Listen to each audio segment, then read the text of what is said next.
Okay, here we go.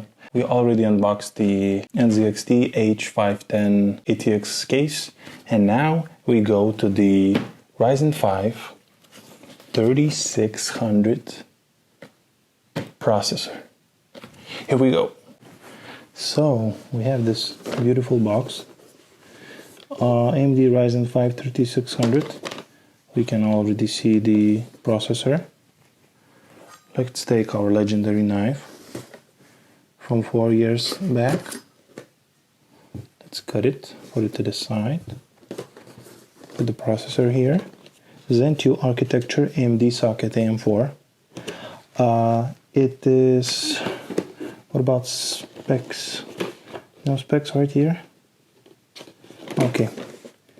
It's 6 cores, 12 thread processor, 4.2 GHz max boost and 3.6 GHz base.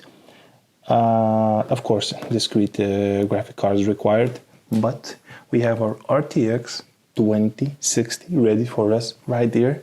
So join the other part and you're gonna see the unboxing of that too. Here we go.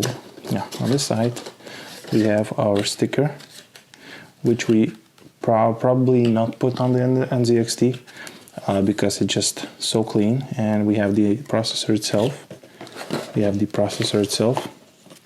So awesome.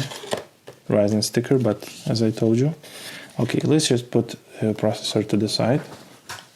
We have our important, please read, contained in this batch is compatible with all 500 series motherboards out of the box.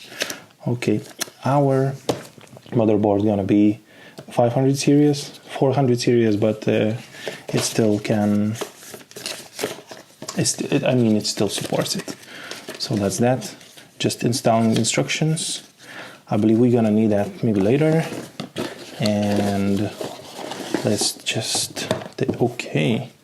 There's just some padding in the bottom, and now we have our cooler. Let's just see that. Last time I bought the Ryzen 5 2600 XT, 2600, and that was really good cooler. It was not the highest one, but it was really good. Okay, nothing else left on this box. Now we can see the beautiful spinning AMD logo. I kind of like this color. It's really good. Already prepared with the thermal paste, but we have our own paste. We have MX Arctic Master MX4, or maybe we repaste after some time. Well, we'll see. We will see. Okay, so. Here we go. You was on the part 2. Stay with us. See the part 3, where we gonna unbox ASUS Prime B450 MK motherboard, and then we're gonna go further to building this awesome system. So see you in the next video. That was NDP Tech. Bye.